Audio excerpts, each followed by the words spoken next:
The broadcast is now starting. All attendees are in listen-only mode. Where's the record button? Too late. Hi, everybody. Hi, everybody. Go ahead and show your face, Eva. Okay, show my face. I'm so busy talking. I missed all of this. Okay. Hello, everybody, and welcome. There we go.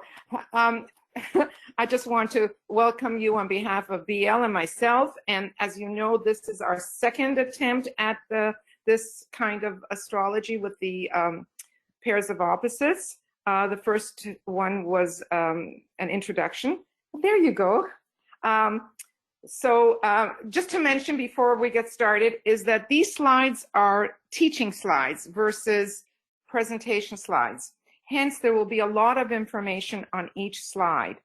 And that will be available if you're interested in the information, because we will move through that rather quickly. It'll be available on Makara or wherever else there is the link to be able to get into that. So it's going to be available for you in the future.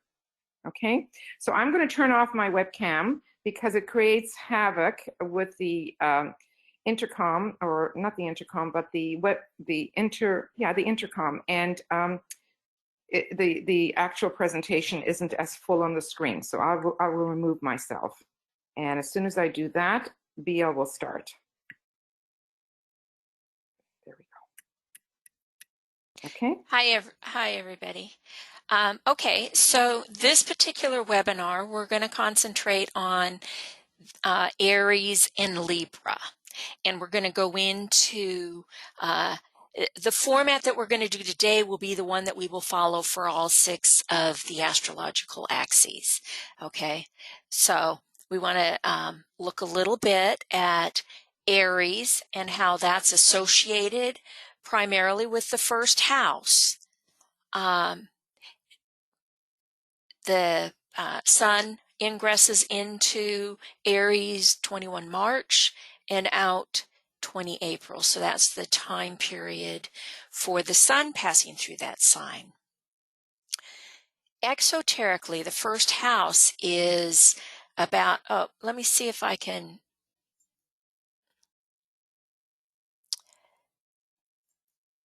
Sometimes this messes up my.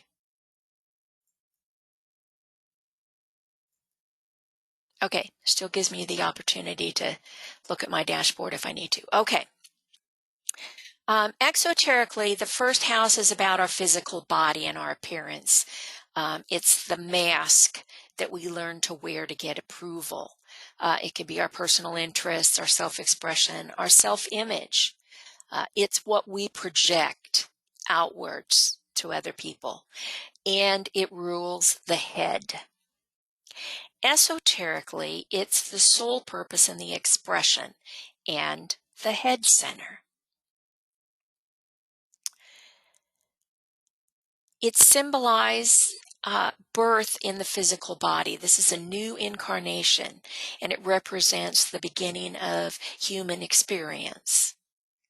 If there are planets in the first house, they're going to be expressed in a prominent way because they're important to who and what you are. And of course, this sets the mandala for our entire chart because all the other house cusps are based on the time of our birth and the setting of that ascendant.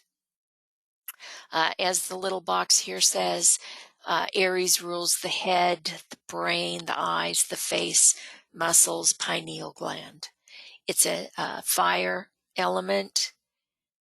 Mars and Mercury are the rulers.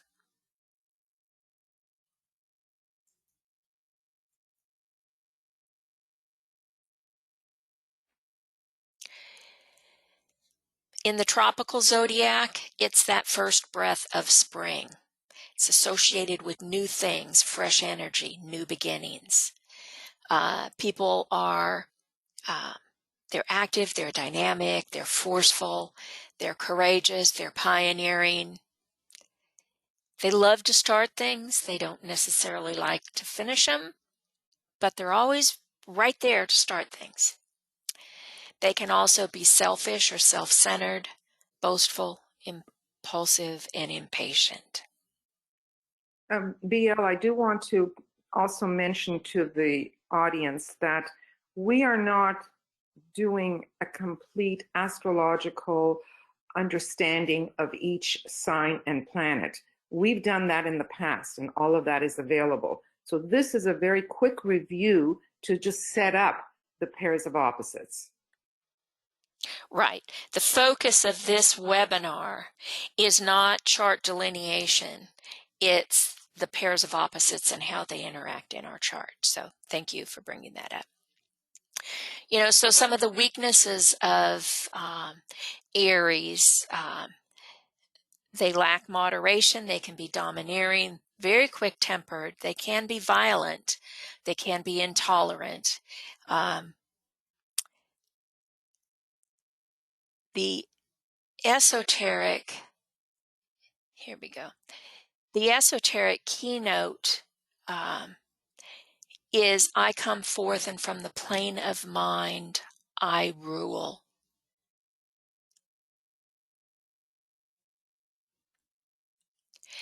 You know, they're warriors of this new frontier. They are born to initiate something new. It may require standing alone or remaining strong. They can be risk takers. They can demonstrate leadership.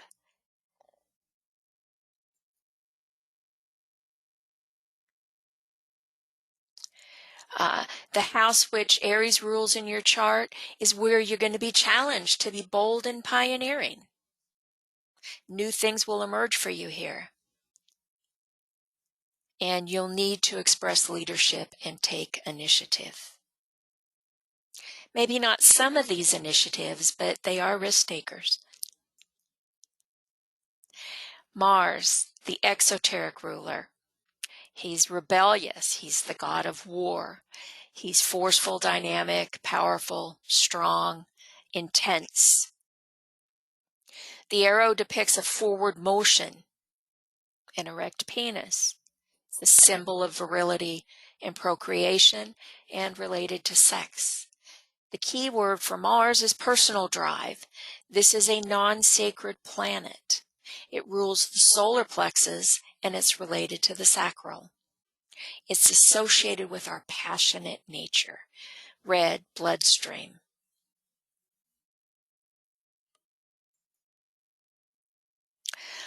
Mars is fearless and difficult to stop once they're in motion. Passions are strong opinions and convictions. And that's where most of the little battles come in with friends and coworkers. As we can see here, it's going to react a little bit differently in the elements. In a fire sign, that is his sign, so he's going to operate through direct physical action. Mars, he needs to express the will and assertive power through concrete achievement. Requires patience and persistence, and that's not usually Mars's strong suit. In air, he's going to try and assert through the expression of ideas, and in water, functions subtly, harnessing emotional power and asserting the self towards desires. May not be fully conscious in all cases. Can and will put a guilt trip on you.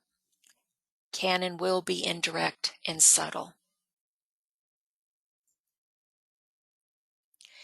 Mercury, he's the messenger of the gods. He's associated with communications, with nervous transmission, thought transformation, leads to mental agility and the fluidity of the mind. Remember, I come forth from the plane of mind and I rule. That's the esoteric key phrase for Mercury. Mercury is a sacred planet. It's an illuminating principle that releases the mind. The person becomes conscious of the underlying soul in all things, in situations and people, and he reorients his attitude and thinking accordingly. The switch here is from Mars, doing for the sake of doing, to the mental control of the physical form for the work of the soul, with Mercury here. Mercury is the intuitive mind. It's that fourth ray Buddhic reflection, and it relates and harmonizes ideas with form. Mercury is often called the star of intuition, as well as the star of conflict. It forms a bridge between the personal self and the soul, that antakarana.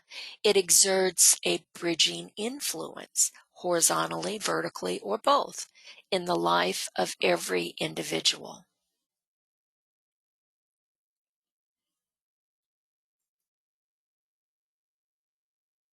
Here's the glyph,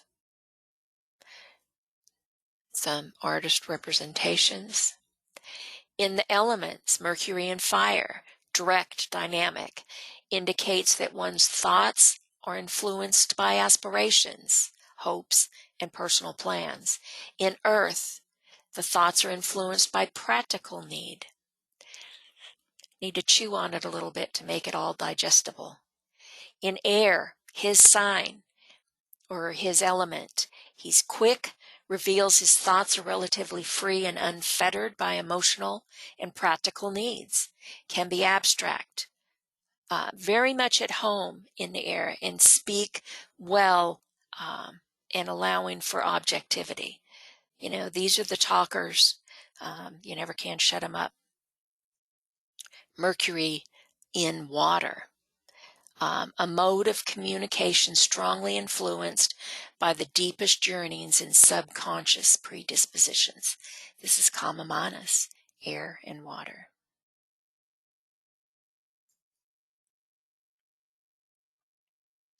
So again, the focus from Mars to Mercury.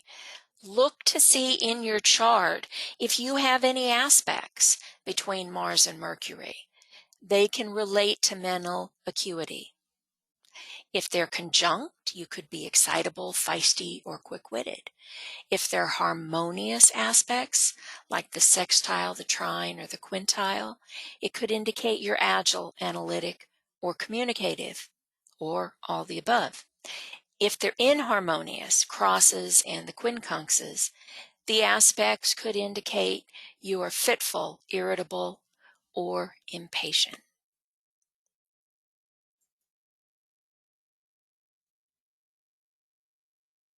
Okay, so this is where we're switching off, and I'll be doing Libra. Libra is the opposite of Aries. So Aries being in the first house, Libra is in the seventh house. And its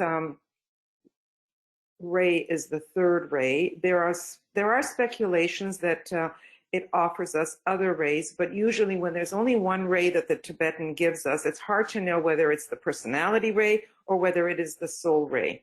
We think that for Libra, the ray 3 is the personality ray. It is an air sign, and it is also on the cardinal cross, the same as Aries is. The dates where one would find a Libra born anywhere between the 23rd of September to October 22nd is the Libra sign. So as we mentioned, it's the seventh sign of the zodiac, and it's associated with autumn here in the Northern Hemisphere. And what does it rule? Since it's around the halfway point, even in the chart, the same thing applies to the body. Around the halfway point, you would have the sex organs, the kidney, the bladder, and the urinary tract. So it divides the upper from the lower in that region. Right human relations is such an important phrase to be used by Librans and for Librans. Oftentimes we say that those that are born into Libra as a sign is because they have to learn right human relations. And right human relations is not just with others, it's with the self as well.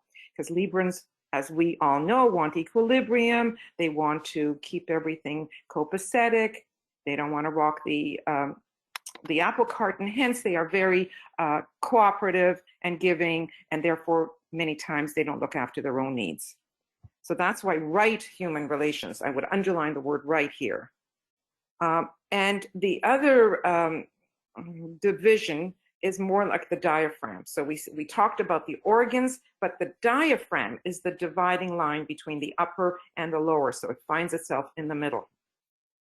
So the rulers, if we look at the little box on the side, traditionally we would look at Venus for the exoteric and Uranus for the esoteric. And we'll go into that a little bit deeper as we move along.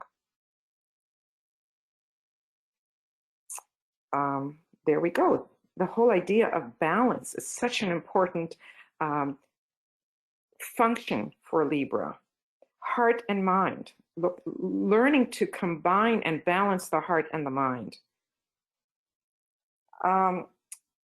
If you look at the glyph for Libra, and I don't want to go into too much detail here, we have the bottom line that's horizontal, and that could easily represent the horizontal line in a chart, which goes from the ascendant to the descendant. Now, all the functions below the horizon have to do with the personal self. It's all about personal growth and how to learn to know yourself quite well. It's the dark side of the chart. Well, in Libra, you start to rise above the horizon. So the sun self, that circle, rises above the horizon. And now you're into the part of the chart that now deals with others. So the whole division, again, Libra is the divider, division between the lower and the upper, dividing the chart between the dark side from the light side. Okay. So some of the strengths, and it's I know it's like a laundry list of strengths here, and you'll have opportunity to go through that again, is diplomacy, mediation, because again, it finds itself in the middle, fairness, objectivity, equilibrium and poise, peacemaking, wanting everything to be just equal and right and balanced, with a strong sense of justice, right human relations, as we said, and thereby Librans don't want conflict, hence they will be very cooperative and can persuade, and they want peace. Because it's ruled by Venus, there's a refined artistic quality to Librans, and they can be very sociable and suave.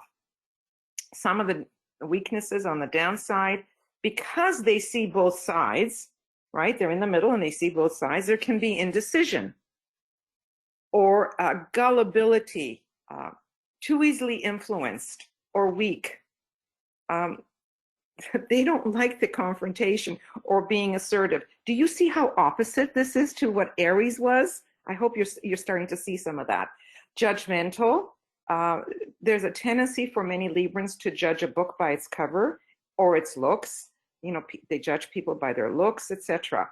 Over-compliance. Again, too much cooperation, too much giving in for peace at any price.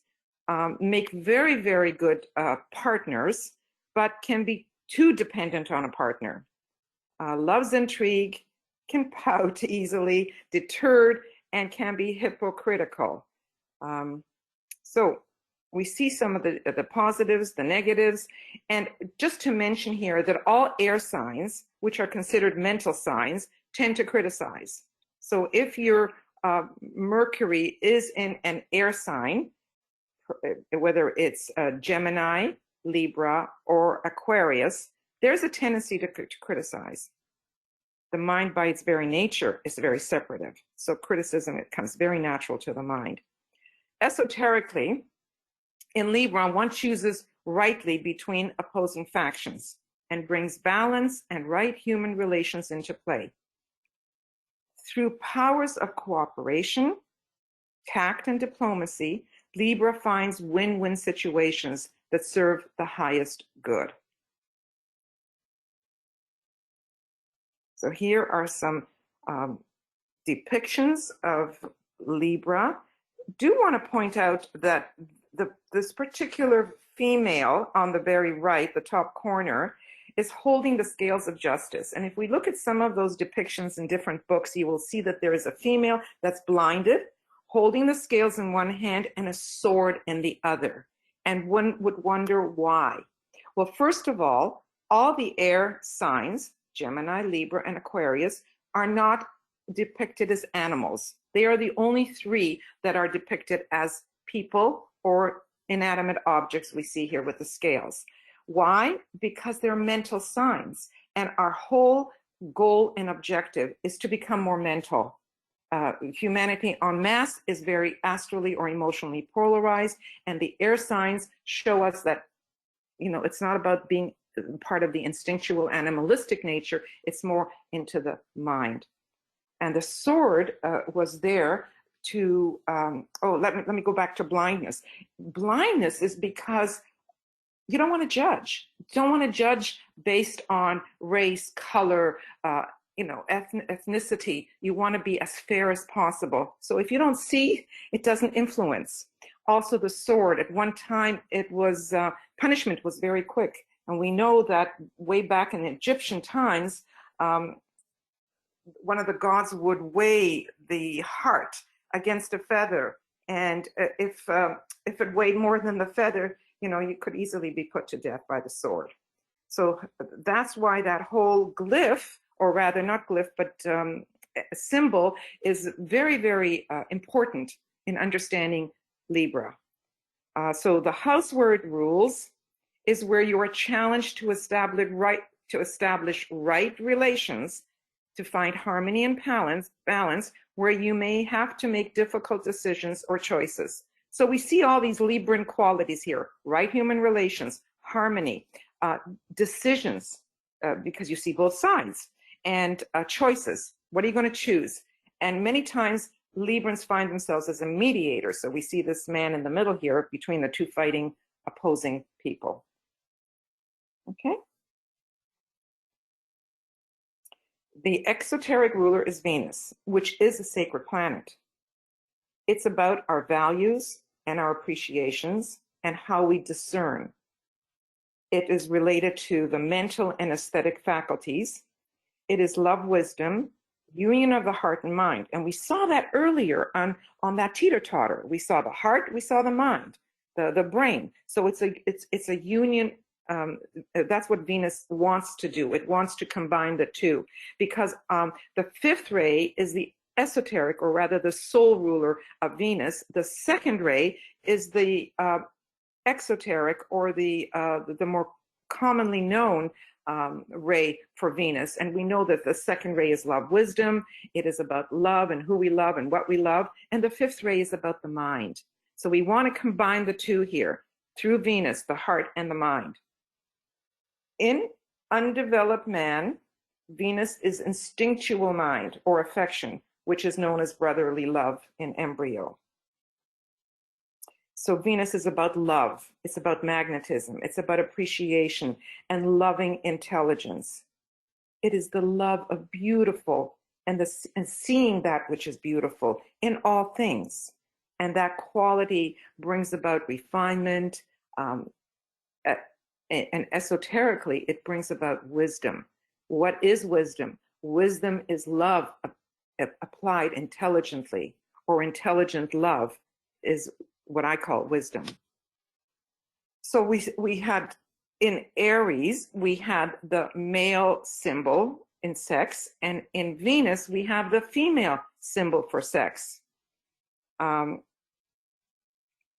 Well, we could go into the opposites here of Scorpio and Taurus, because Taurus is also ruled by Venus. But the point here is that Venus represents the female sex objective symbol. Okay. So this is Venus de Milo, and this is, I did not know this many years ago, but I hence found out that Venus is attributed with bringing bees, and here we have all the bees flying around, into the world. This is from a mythical perspective. So it's associated with bees. We know that she came out of the foam, out of a shell in the sea, and there's a lot of mythology associated with Venus. To the soul, Venus represents the opportunity to beautify the lower self, both in the mind and in the emotions. Because of its beauty and its fifth ray mind, it is about refined thought or refined mind, an aspect of beauty in the mind and, of course, in the form. Venus relates to all that has been through the refiner's fire of the personal life. It is related to the mental and aesthetic faculties of the soul, which extract quality from the lower personal life. So it will pull out from our everyday life that which is on the beautiful side of things in the mind. It harvests soul essence from all experiences. It represents the fashion in which the soul beautifies the lower self. Does that make sense to you all? It beautifies the lower self being the personality. So Venus tends to want to make the personality more loving, more beautiful in its expression. So Venus, much like Mercury for Aries, is involved with the Buddhic plane, the plane of pure reason or pure love. It is related to the stage of contemplation or the marriage of the highest and the lowest.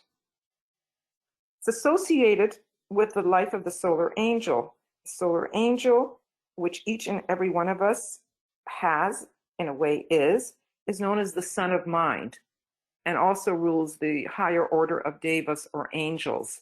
And it is said in our literature that the Venusian devas brought us the spark of mind way back in history.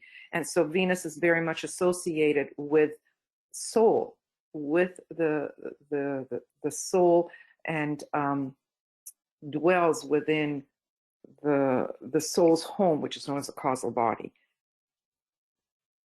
I think that's all I'm going to say about that.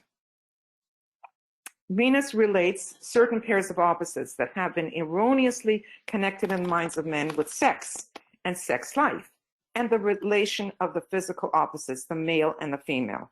So we saw that Mars was the male symbol, Venus the female symbol, but here we're told that it relates the two. It's the great relator between the two, the two sexes. Venus is also called the Earth's alter ego in occult literature. What does that mean? It means that Venus is to the Earth what the higher self or the soul is to the personality. So Venus is a lot further along the path or along its evolutionary progress than the Earth is. And so we, as the Earth, can learn a lot from Venus. So Venus shining its light upon the Earth is very good for us. Venus, which is the mental energy, that fifth ray of humanity, established relation between man and between nation and nation. So we see all the various functions of Venus and in what way that Venusian energy plays out. Okay. So here we have Venus in the various signs that it rules. So the exoteric ruler where Venus plays a part is in Taurus and in Libra. So it rules personal love, usually associated with who we love and what we love, affection. And if it's well, we do say it has to do with value, and hence money comes under the description of value. It rules the arts, it's feminine, and it rules, of course, beauty. Venus is the mind expressing itself through intelligent desire. For that is the goal of knowledge for ordinary man. You notice here that it's intelligent desire. It's not heart here, it's desire. And ordinary man, which is more exoteric, they're still very much functioning from the desire nature or their emotional nature. I know we're offering you a lot of information here, but we're going to move on. Esoterically, it is the ruler of Gemini. It symbolizes intelligent love. So we see the difference here. Above, it said intelligent desire. for ordinary humanity. And here it's intelligent love from an esoteric perspective, because it's the esoteric ruler of Gemini, and where true divine love can be developed and expressed through the direction power of that intelligent mind. Okay. So now, what is the esoteric ruler of Libra? It's Uranus. Uranus is ray 7. So we see 2 hard rays. We saw ray 3 for the exoteric ruler, and ray 7 for the esoteric ruler. So it spends 7 years in each sign. Its orbit is 84 years to go all the way around to its beginning point. You notice that the 7s are repeated here again. It's also a sacred planet, and it's also related to the mind.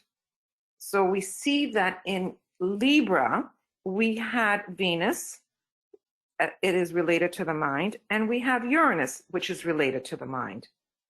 It's also connected to the central spiritual sun, which would be another way of saying to the spirit that is within the life of the logos, or the entity that ensouls the entire solar system.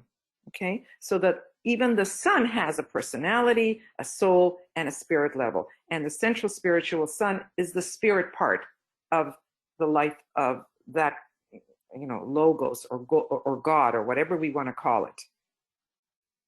It only registers in advanced state of development because it unfolds spiritual consciousness and contradistinction to the human. So the only time Uranus actually has an impact here in Libra is if one is fairly advanced along the path. Well, how does Uranus's energy demonstrate itself? We say oftentimes that it's related to a lightning bolt. It comes in like a lightning bolt. It brings with it light and tremendous power. It is an initiator because it brings in a sudden change. It's so disruptive that it becomes radical, revolutionary, totally unpredictable. It illumines the future and demands that one initiate and create the new. But it is perfectly timed. Uranus is the new, while Saturn is the predictable old. Now, we're not going to go into the hierarchical ruler of Libra, but Saturn is the hierarchical as well as the exalted ruler. So Saturn also has a big part to play with Libra. Okay, we move on. So as we said, it comes in like a lightning rod, right? And so it's a shocker. It brings with it unexpected changes, flashes of insight, rebelliousness, as well as originality. Under this lightning, this Uranian lightning, the soul can restructure and transform the personal life, because you get all these insights. It's like, wow, okay, this is what I need to do to transform, so that it becomes a true reflector of the transpersonal quality. It is the planet of revolution and the modern age. It rules electricity. It's like putting your finger in the wall socket. It rules technology, computers, and we see all of this right now very much in our faces. Computers, sciences, and everything on the cutting edge. So it's the planet of eccentricity, genius, inventiveness, and everything that happens out of the blue. That's what we're going to see more and more of, because it is the ruler of the new Aquarian age that we're moving into. It brings brilliant, intuitive ideas from the higher mind to reveal everything in a startling new perspective. How? By shattering and reforming and breaking apart that which was there before. So all the structures get shattered. I mean, just think of the lightning bolt hitting a tree, how it absolutely breaks that tree apart. It shatters it. But when the lightning came down, it was very illuminative. If you saw it at night, it would bring a flash of light. So it initiates something new. It carries with it the 7th ray, as we said, but also the 1st ray, the power of the 1st ray, and many times the destructive quality of the 1st ray. And the Uranian urge is to want to better conditions. Okay. So here is its glyph. And I think Uranus, if I'm looking at Saturn with the rings around it, I guess the next planet would be Uranus, the one all in blue. So its orbit is 84 years as it goes around the sun. And it is a sacred planet, as we said. Okay. So as we have already mentioned, it's unpredictable. It makes you odd. It makes you eccentric, and you're deviating from the norm.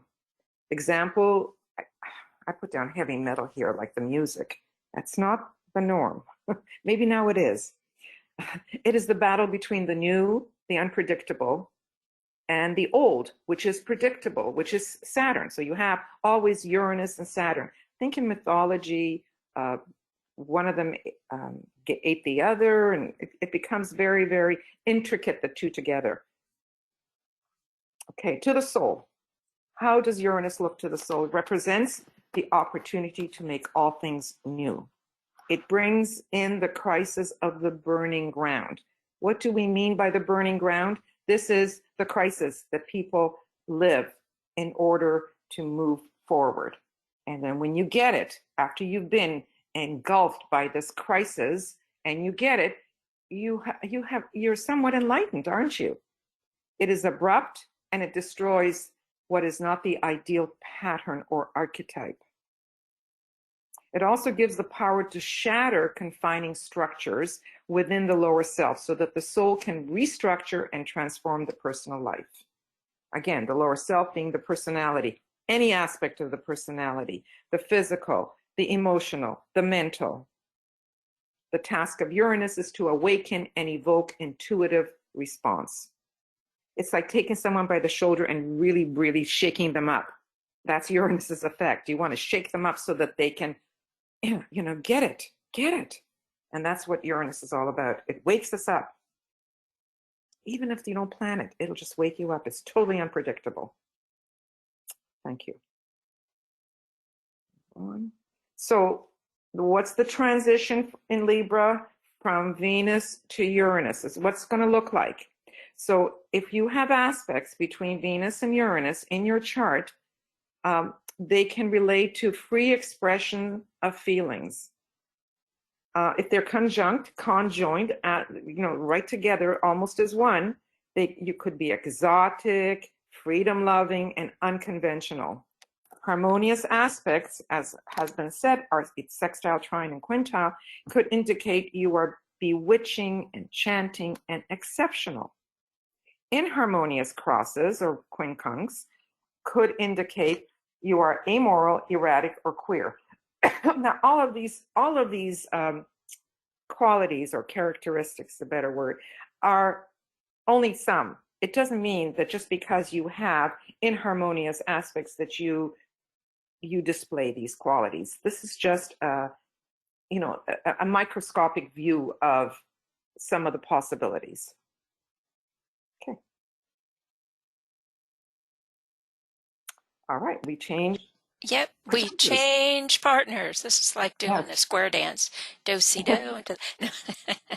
Okay, that was just the preliminary, the leading up to the heart of our presentation here, okay? So, cultivating balance in relationships.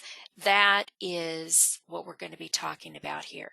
Creating new ways to be in relationships while still maintaining our individuality. So Aries and Libra are on the cardinal cross. One sign is part of the Ray 3 triangle with Cancer and Capricorn, and the other is the Ray 7 triangle, also with Cancer and Capricorn. The cardinal cross, exoterically, can be forceful, initiating, important, has will, drive, action, ambition. But as I said earlier, it may lack follow-through. Esoterically, it expresses that directed, soul-controlled activity. I hope you, yes. There's a question. What is meant by queer? Odd.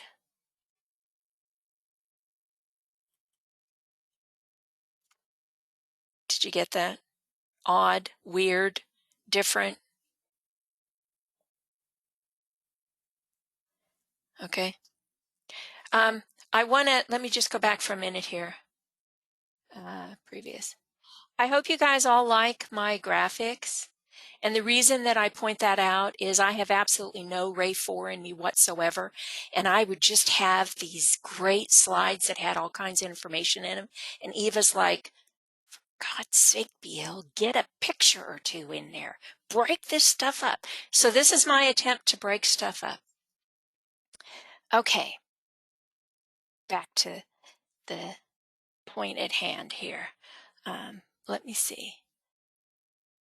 Yeah, unusual. Joe answered unusual. Yes, that's true. Okay. All right. So what we're looking at here is the axis of Aries and Libra and what they have in common versus what they have different. Aries, the inception of karma. Libra, the balancing of karma. Aries, related to the self. Libra, related self. Adversarial relationships, cooperative relationships, masculine versus feminine, rugged versus polish, warrior versus the peacemaker. My personal favorite, don't get mad, get even, standing on principle or an unprincipled compromise and appeasement. Okay, I just want the drama over with. I'll do whatever you say. The dictator, the diplomat. The leader, the legislature. Laws of the self at all levels, laws of society at all levels. Proclamation, negotiation, the resurrection of spirit from matter, and balanced expression of spirit in matter.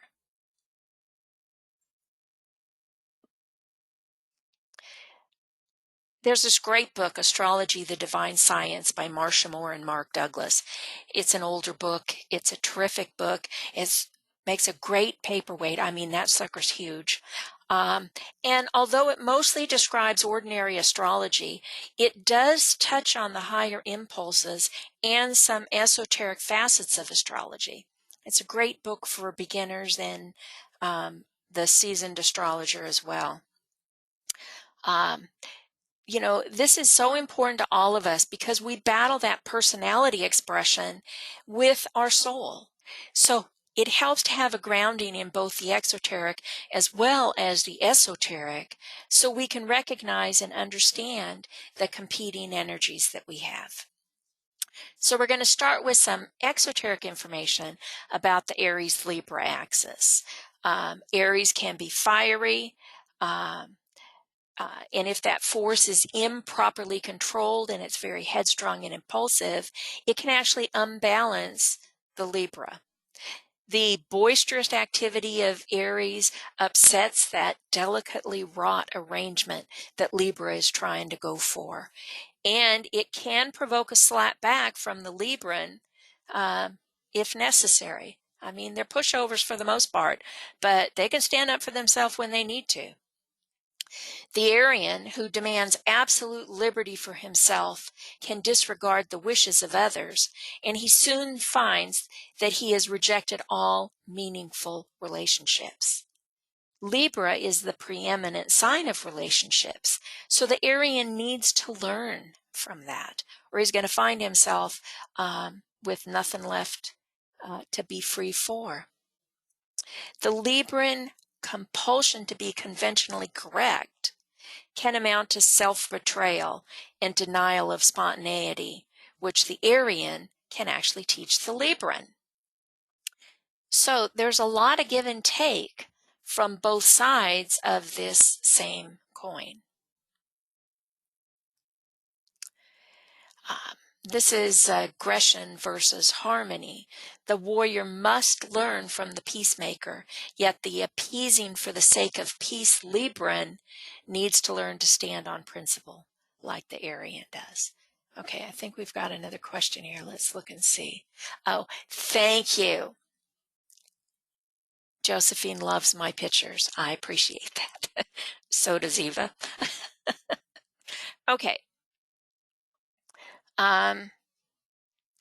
The way that they define it in astrology, the divine science, is exoterically deficient action. In other words, overdoing it or not doing it enough.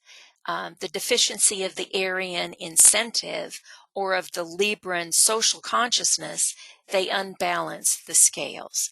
If the Martian self-assertiveness is lacking, then we might also see an imbalance in the Venusian creativity that could be too stifled by convention.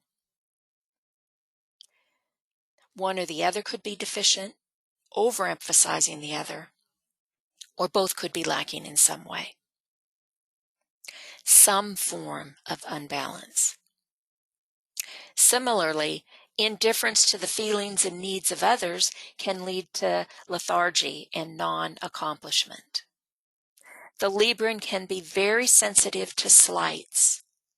If feelings are ruffled, he may refuse to budge. This fear of disapproval accounts for us sitting on the fence when the Aryan would just kick it down. Both signs can swing erratically back and forth between extremes of vivacity and lethargy.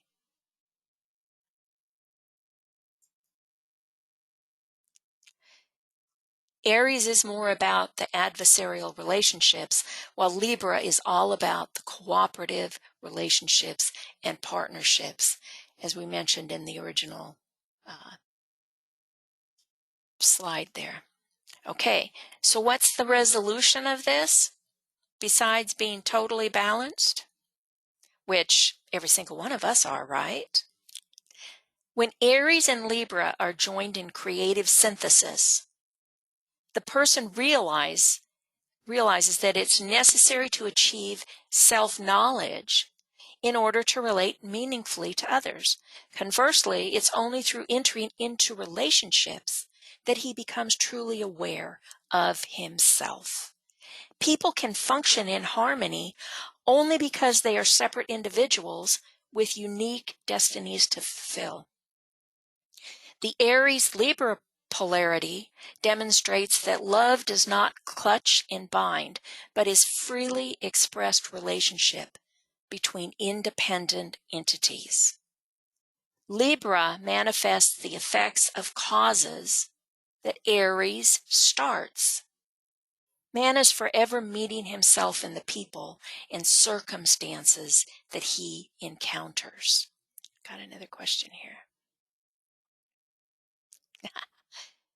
More love of the pictures. Thank you very much. Okay, and on a higher spiral, Aries-Libra is establishing mental control and then balance and soul control over the personality. Aries represents the resurrection of spirit from matter, while Libra is that balanced expression of spirit in matter. Okay, over to you. I thought you were doing this one too. Okay. Oh, sorry. So, you want to? No, you can go ahead. Okay. So, more things to talk about between the two. For ordinary humanity on an exoteric level, we see unstable embryonic beginnings leading to the balancing of the lower psychic nature and its expression through form. So basically, unstable. Embryonic desire for expression consummates in the passion of satisfaction. Lower love controls. That's the Libran part of it. Esoterically, for all disciples and initiates, the achieved equilibrium at the point of rest provides the mental impetus for soul control. A passion is transmuted into love, and the initial desire of Aries becomes the full expression of love wisdom. So desire gets uplifted into love wisdom. Desire to manifest becomes the aspiration to be. So one is to do and to manifest, and the other one is to be. And Aries wants to be. It's so related to it's the first sign. It's very, very much related to the first spark of deity. So the desire to be. We'll move on. Okay, so points of cooperation. How do they cooperate? And this is what we have to understand about all the signs. They're essentially one sign, and they govern the pathway to Shambhala. Isn't that interesting that it governs the pathway to Shambhala through Libra and Aries as well? Aries rules the crown and Libra the base of the spine. So we have the beginning and the end here, the alpha and the omega here. When the relationship between Aries and Libra is clear, the path of resurrection has been established, and the Kundalini can flow from the base of the spine to the crown, right? So that's why we have the two being governed by these two combination. Kundalini moving up the spine. So we have the base and the head. Aries and Libra are both signs relating to the law. Aries governs the law of selfhood, because ultimately the one self is the law unto itself, while Libra governs the law which originates as a result of the social contract. So that's why many lawyers have some strong Libran quality within them, and Libra does rule legality, legislation, the courts, and so on. They govern the relationship between the self and others. Again, we'll continue with more points of cooperation. They're both, as we have said earlier, found upon the cardinal cross, and they govern initiative. That's what the cardinal cross is known for. Aries governs individualistic, self-related initiative, while Libra governs the social initiatives. They're both, again, conveying hard line rays. Libra is ray 3, while Aries is ray 1 and ray 7. They are similarly related through the planet Uranus, which is a 7th ray planet, as well as first ray. And it's the esoteric ruler of Libra, as well as the hierarchical ruler of Aries. When we say hierarchical ruler, what do we mean by that? It means that after you have reached a really high level of development, you are then influenced by these hierarchical rulers. Just like average humanity is not influenced by esoteric rulers, only the exoteric rulers. So hence, ordinary astrology only deals with the exoteric rulers, because most of humanity knows that and applies that. The esoteric ruler starts to influence us once we are on the paths, awakened. And there's various levels as we reach those awakened stages. Then the hierarchical ruler is when you are even further along the path. They're all stages of development. Both signs are peculiarly associated with rights. Aries is the rights of the individual. It wants to be a free agent, doesn't want to be encumbered, doesn't want to have to answer to anybody. Libra is the rights of the individual within society, and it does answer to others. It definitely does. Okay. More points of cooperation. So Aries initiates the battle of the sexes, or the relationship between spirit and matter. You do understand the spirit and matter refer to the sexes, the two opposing points, the lowest and the highest. And Libra in the early days governs uncontrolled human love and passion. And both signs are associated with the concept of the path. Aries rules the burning ground. We talked a little bit about that before. And Libra is known as the noble middle path, or the razor's edged path. Why? Why is that? Why are those appellations associated with Libra? Well, if you're walking between spirit and between matter, you're being pulled to either one side or the other. It's a very difficult middle to walk. Sometimes the personality is the one that pulls you to that side, while other times it's the soul that does the pulling. So hence it's known as the middle noble path. And it's a razor edge because it's tough. It's really tough to walk that middle. All right. So for summary on the two here, the cooperation, Aries is initiating. It's the creative process working out, at first directed towards material things, later towards a higher purpose, while Libra typifies equilibrium. It's an interlude where duality is known and the life of the soul and the form are balanced in all things, the law, sex, and money. That's a high level, to be balanced in all things. Remember, we said it's the middle path, but you know, there's a tendency to get pulled from either side. But that's the goal. Aries is the will to create, establishing mental control. And Libra is about achieving a continued balance through mental control. Why would both of them be mental? You know, because we think of Aries, we think of fire. We think of Libra, we think of air. Fire is passion, it's exuberance, it's excitement.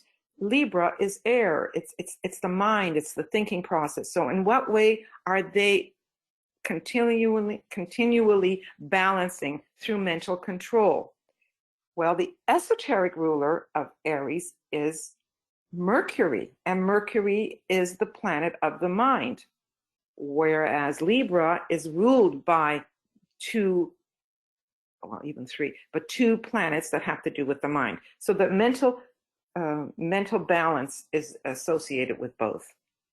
The axis between the two needs to be balanced and recognized as having a joint purpose of establishing balance. Mental control again, and then soul control over the personality.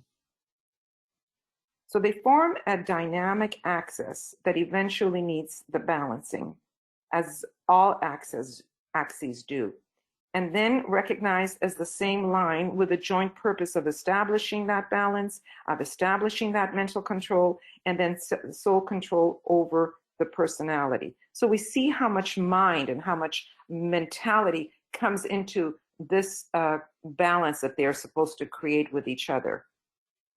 So here is a very good quote. It comes from Esoteric Astrology, and it says, Libra is a sign of balancing, of careful weighing of values, that's Venus, and of achieving the right equilibrium between the pairs of opposites. It might be regarded as the sign in which the first real vision of the path appears, and of the goal towards which the disciple must ultimately direct his steps. The path is a narrow, razor-edged path which runs between the pairs of opposites, and which, if it is to be safely trodden, requires the development of a sense of values and the power to rightly use the balancing, analytical faculty of the mind. So that's a mouthful, but there you go. So the Tibetan is constantly pointing out to us the importance of the full moon time. You all might know by now that it's a special alignment between the sun, the moon, and the earth. That it's almost as if a door has suddenly opened up wide. Through that door, the energies of the sun, moon axis and their signs can be contacted with greater facility, enabling humanity to approach the planetary hierarchy in a manner that is not available at other times. Do we all know what the planetary hierarchy is? Those are the ones that have already achieved, where the masters would dwell, and where those that guide our planetary lives, including all lives, from the mineral, animal, vegetable, animal, and human, all lives. This observation of the full moon approach leads to a relationship being established between what the Christ and the Buddha have done in the spiritually inclined people everywhere, as well as the new group of world servers. And it makes us very responsive to that hierarchical impression during the full moon time. Do we know what the new group of world servers are? For those that might be new to this combination of words, it's all those people that are joined in wanting to help humanity. So in some capacity, we are awakened, and we know that we need to work for the greater good. The nature of the light of the soul is light. We'll read that in a moment here. And DK tells us that the entire theme of the zodiac can be approached from the angle of light, and its unfolding and increasing radiance, and the gradual development of this inner light, indicating for each sign a growth of light in light. So when we do the other signs, we will also see that there is a phrase associated with light. There's always one associated with light for each sign. It is a matter of irradiating matter, of the growth of the light body within the macrocosm, that is the whole, the planetary life, the solar life, the entire solar system, as well as the microcosm, us. And eventually makes clear the purpose of the logos, or God, or the entity that ensouls the entire system. So at the time of each full moon, we encourage everyone to align with all the light workers around the world in support of the work of the hierarchy, and to consider the energies being transmitted at that time via the sun's position and the growth of that sign's special light. So if you have been doing Michael's full moon meditations, you've experienced that, because this is what his emphasis has always been. He always tries to get us to have a sense of the energies coming from that particular sign and its rulers. So in Aries, we have the light of life itself. This is the dim point of light found at the center of the cycle of manifestation, faint and flickering. It is the searchlight of the logos, seeking that which can be used for divine expression. In Libra, it's the light that moves to rest. This is the light that oscillates until a point of balance is achieved. It is the light which is distinguished by a moving up and down.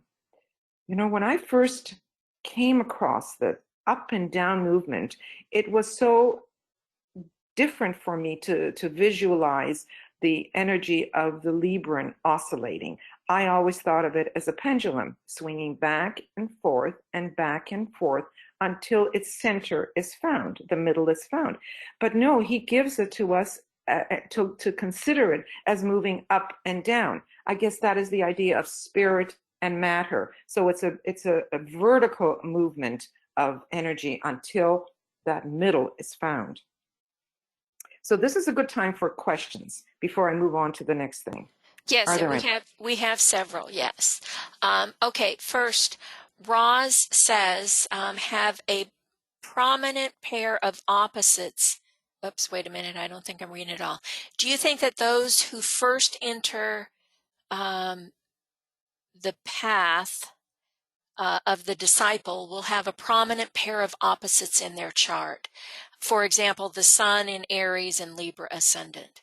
Well, from my point of view, I would say that we all have a lot of prominent axes in our chart. You know, there's the Sun-Earth axis for one, there's the Ascendant-Descendant axis for another, there's the Midheaven-Nadir axis for another, there's the nodal axes, and then there's any oppositions that we might have. And all of those help us in the work that we're trying to do. But we also know from what DK has told us that our natal chart can't define what our status is as a disciple or not, that we must intuit that within ourself, and then we look to the other clues within our natal chart. Do you have anything that you would like to add to that, Eva? I don't think that any particular opposites define where we're at on the path. I think, BL, you said that very well. It doesn't matter. What I do want to point out, though, is if we look at the evolutionary trip that we take, wherever we started as a human being, not necessarily in this incarnation, we tend to think of it as starting in life and being birthed in Aries, even though we're told that humanity en masse was born in Cancer. But the whole idea of the evolution is Aries and then Taurus and so on. There's a reason why it progresses in that way. It's to learn the various functions, and it does go in a sequential way if you really study the zodiac in that way. Does that make sense? Does that make sense there? I hope so. Yeah, you did. Okay, now we have a couple of more. Christine says, Man's Supersensory Powers by Hodgson. Assurances of Happiness in Love, The Pairs of Opposites. It's page 181 in that book, in his book. Yes, there's a lot of good information about the pairs of opposites in a number of astrological books. So thank you very much, Christine, for pointing out that one as well. And then, DK talks about it. I mean, if you look in the back, the master index, and look up the pairs of opposites and see how many times that sucker is used, it's used a number of times in a number of books. I know, I got a compilation on it and I looked through it all when we were getting this ready. Okay, Suzanne, could you address the condition of having the Aries-Libra axis on more than one house axis due to intercepted houses? Yes. Okay, we don't want to get too much into intercepted houses and signs appearing on more than one cusp, because we've done that in our other two webinars. But suffice it to say that yes, it does in fact happen. And I think the explanation that I got about intercepted houses actually came from Eva, and it was a really good one. I liked it. Planets in an intercepted house are like they're locked in a closet until some transit comes through and triggers, unlocks it. Okay, so that's what's happening where no sign, or where a sign is not on any house, and what that does is it forces it forces some other sign to have to be on two cusps. And so the first cusp where it appears will be the primary focus of that axis, and then the second one will have like a secondary role. But yes, the influences will be important over two houses. I hope that answers that for you a little bit, Suzanne. And I don't know if you want to add something to that, Eva. But like I said, we talked about that in great detail in our two previous webinar series that are out there. Recordings are available, so we're not really going to discuss it right now. Mm-hmm. Any other questions coming up? Yep, we have one more. Is honey a gift brought to the earth from Venus? Well, if we think of the bees, why wouldn't honey work with that? Because honey is sweet, and so Venus is supposed to be so sweet and beautiful, right? By its very nature. Yep. Okay, I think that's all we see in the way of questions right now, so let's move on Okay. to the final part. Okay. So here is my chart. And normally we would not get this personal, but I thought that this was a very good opportunity to talk a little bit about the axes here. For those of you who know how to read a chart, you will see that at the bottom of the chart there, I have close to 5 planets in Libra. So not only is the sun, can you show that BL at the bottom here? So not only is my sun in Libra, but I have Neptune, I have Jupiter, a lot of Libra. I have Chiron, and I have Mercury in Libra. So I am very Libran, just in case you're wondering, you know. And a lot of the qualities that were talked about for Libran really apply to me. So as you can see, I really don't have any planets opposite Libra in Aries. The only thing that's there is the Earth, but the Earth is always opposite your sun sign. It's always opposite there. So it's not in a particular combination that I'm going to talk about, but it's always opposite. But I have no other of our personal and even extra transpersonal planets there. Now, growing up, I used to find it very hard to say no. Shortly after I was married, I couldn't say no to a salesman coming to the door. I never did buy the encyclopedia, but I did buy the vacuum cleaner. And even then, I realized I had to learn to be a little bit more forceful, a little bit more, you know, have a little bit more oomph behind me. So when I started with Michael, and we started off with our esoteric psychology classes, one of the exercises that we all had to work with and learn is that we offered to the world and to everybody a gift, something that we are very comfortable in giving. It's a quality that we have within us. Of course, I offered equilibrium for the longest time, and then I offered balance. Surprise. And then what is it that we wanted to cultivate? And I started to work on will. I needed to cultivate more will. Little did I realize that I was cultivating the very thing that was opposite all my Libra stuff. So for years and years, I cultivated, I thought about it, I need to bring more will into my life, I need to bring more will. That will eventually became, I cultivated spiritual will. So in the 90s, we were all doing our PhD, and a fellow student of mine, who is himself an Aries, said to me, you know, Eva, I really like your energies, but I think you need to be a little bit more daring. Now that came as a real shock to me, because here I've been cultivating will for so many years, and he managed to see that I needed to bring in more daring, which is, again, the Aries. Well, that was in the 90s, and here we are, 2020. I'd like to think maybe I've learned a little bit more on how to balance these two. At least I became much more conscious. The fact that he said this to me never left my head. It was always there. I need to be more daring. And through awareness and through greater consciousness, hopefully I have found a better balance between what what I needed here. If we move on to the other slide, I just want to point out something on that other slide, the next slide. Okay, and we got a question, and so we added these last slides here in reference to the question. So I just wanted to say that even though there isn't any planet in an opposite sign, it doesn't mean that we don't have to balance it. We still have to balance the pairs of opposites.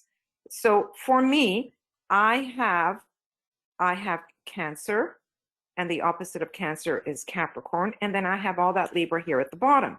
So we see that we have 3 points of the cardinal cross together, and what is missing is the Aries stuff. So this is like a 3-legged table, that is lacking the 4th leg. That cannot be all that stable. So it's called a T-square. So you have a T-square with this side, and this side. So that's the ascendant, that's the descendant, plus I have a moon here, and I have all that Libran stuff here. So it creates a cross here, it creates a cross there, and then it creates an opposition here that is lacking. So when there isn't the fourth point, that T square becomes like a pressure cooker of energies. It can symbolize facets of ourselves that are at odds. Planets in opposition, that would be the moon opposite the ascendant there. They intensify the squares, because you've got still the squares to deal with. That is the oppositions, and then that all that Libran stuff that I have to deal with. So it intensifies the effects of the contributing two sides, which would be the Capricorn and the Cancer. And it could even produce a vortex of force in the unoccupied sign, way up there, the Aries that I'm lacking. It can be difficult, but full of accomplishment. Whenever you have squares, it's not easy. That's what we kind of know about squares. They create challenges, they create opportunities, they create a little bit of friction.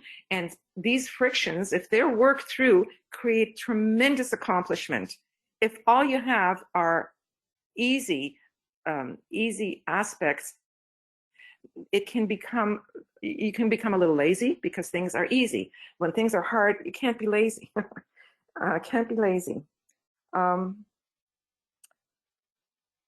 The only time that it becomes a grand cross, in other words, that the opposite, which I'm lacking, would come into effect, is if something transits in Aries, and therefore it would affect any of my Libran stuff. Then that Aries quality would stand out. So if let's say right now I believe Uranus in the heavens is in Aries, so it would be passing through Aries and it would be affecting all of my Libran stuff. So that Aries quality would be very it would be very easy for me to actually use it. I hope I'm making sense there. Yeah, Go on. I want to point out, these are not the angles of your chart, so this isn't a cross. I'm sorry. I must have been in a hurry when I was putting that little one there together. But anyway, the point is, as Eva has been discussing, that when we're looking at opposites, when we're looking at an axes, which I mentioned earlier, we have a number of them in our chart to begin with, we are going to find this dynamic, and we're going to find it often. We're going to find the T-square where we have that missing point. And remember, the moon goes through the whole chart every month. The sun and its contingency, Venus, Mercury, Vulcan, they go through there once a year. Mars will go through once every 2 years. Jupiter will go through once every 12 years. It's constantly being hit by something, and it can be hit by some of the shakers and movers, those outer planets, depending on where they are. So from different times, we're going to have the full cross, and it's going to stimulate us tremendously depending on what planet it is that's going through, and whether it's, a minute or a year because Pluto camped out there or whatever. But we all are going to find these kinds of dynamics in our chart, whether it's the Sun-Earth axes or the Ascendant-Descendant axes or the Moon node axes. They're all, as Eva said, these are our greatest lessons when we have them. And when we successfully work our way through them. And part of it, a key part of it, is all about what we're talking about here. Recognizing the two sides of the opposite and balancing that, and then balancing the other part of it, so that in a cross, if it was a cross, involved the real chart angles and not what I've got here, it's all about balancing this axis and balancing this axis and learning to work from the hub of the cross. Actually, learning to balance all 6 axes and work from the hub of the entire chart so that we're not at any of the extremes. And as we need the energy, we pick the energy because we're in control of our energy system. So anything else you wanted to, and like I said, we're not going to go too much into this because we went into great detail in our previous 2 webinar series on aspects in a chart and how you look at them. So, and we also had a number of students delineate their chart right here, and with the audience listening to all of that, and that was excellent. That was very, very good for them to do, and for all of us to see how we arrive at all these different understandings. right. Okay, Eva, you've got a question from Roz. She says, with Mars in the first house, you must have an abundance of energy. Yeah, I do actually. And when it's not there, I question, like, what's wrong with me? How come I don't have all that energy? I absolutely do have a lot of energy. Whether I eat properly or I get sleep or not, I usually have pretty good energy. Now, you can see here, for those that can see, it's a wide square of Mars and even Saturn squaring my Mercury, and everything that it said there about Mars squaring Mercury does not apply to me. So it just means that, my mind is quick, right? And sometimes it can be sharp, it can be whatever. Anyway, there was a lot of negatives there, and I'm reading that and I'm thinking, no, that's not the way I think I am. So That's true, and that's another point. We talk about the hard aspects like the squares and the quincunxes, but there's good things and there's bad things about every aspect.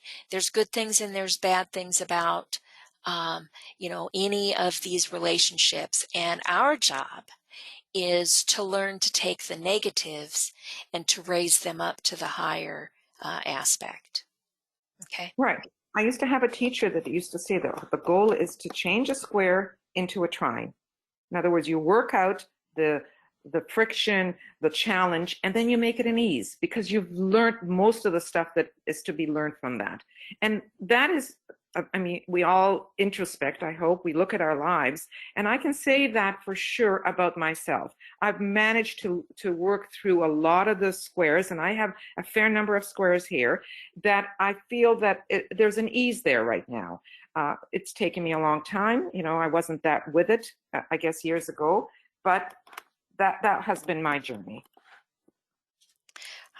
Okay, and we have a comment from Tuia. She says, hi, ladies. An interesting point related to life existing on Earth. I saw once a document, if bees would disappear, life would disappear as well from the planet. Mm-hmm. That all is related together and with the activity of the bees and flowers. DK says that those who love flowers are on the path of the soul, and bees are old symbol of the soul. Lovely. Right. Thank you. Yeah, beautiful. And right now we're going through a great trans something or rather going on with the bees, as we know that they are becoming more and more reduced. There's less of them, and so that's something that has a lot of people concerned and worried, because the bees are, as Toya pointed out here, very necessary. Very, very necessary. Right. It reminds me of the right human relations of Venus. She brought them to us, and we have to preserve them as part of that. Mm-hmm. So, okay, Suzanne says, I like to think that when the static crosses, the oppositions, are balanced, and the fulcrum, the center, is found, the cross can transform into a more moving energy, almost like an open chakra. Yes, that's true. We're looking at it from a two-dimensional standpoint, but it really isn't that at all. You're right. That's a really good way to look at it. Thank you, Suzanne. Mm-hmm. Okay, are there any other questions? No hands, no further questions. Okay, well, oh, one more. Nadine says, please repeat the name of the heavy book that you mentioned earlier and its author. Okay, I have it. Number one, we will give you the slides. And I do have it listed somewhere in the slides. It's, Go a little further, yeah. yeah, it's once we It's in the get second into, half. It's in the second half. yeah. There's only 42 slides to go through. There it is. Astrology, the Divine Science, and it's by Marcia Moore and somebody Douglas. On BL's recommendation. Mark Douglas and Marcia Moore. Right. On BL's recommendation, I purchased the book. It is very good. I agree. But it is very, very thick. Very thick. And it's got a pink cover. Yeah. Okay. All right. And several of you have mentioned the conference. We hope to see you all there at the conference in a couple of months. And like I said, we will take these slides and we will include them with the recording, which I should be able to get up and posted later today, okay? If everything goes right. Sometimes it decides to take 3 hours to convert, but we'll see. That's my particular cross to bear. Okay, well, thank you all very much for your attendance. Yes. And your BL, comment. Yes. one last thing. Suzanne asks about donating. Oh, yes, thank you. If you go to, here, let me do it on this.